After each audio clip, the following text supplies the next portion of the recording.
Samantala, inanunsyo na ng Senado ang pag-upo ni Senator Erwin Tulfo bilang acting chairperson ng Senate Blue Ribbon Committee na siyang mag-iimbestiga ngayon sa maanumalyang flood control project.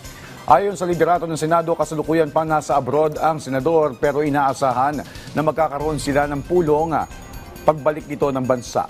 Nagpapasalamat naman si Senator Erwin sa tiwala ni Senate President Tito Soto at sa kanyang mga kasamahan.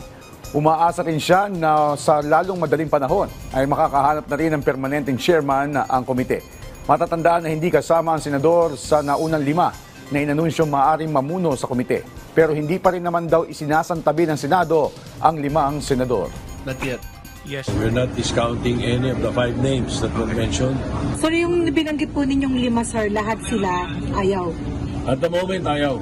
Dahil ano pong binanggit? Plus, Senator Lasso, medyo, they're very, ang sinasabi nila is very busy sila doon sa mga hearings nila eh. Kaya yung right now, ibig sabihin nun, kaya hindi namin din-discount na yung 5 ay totally out.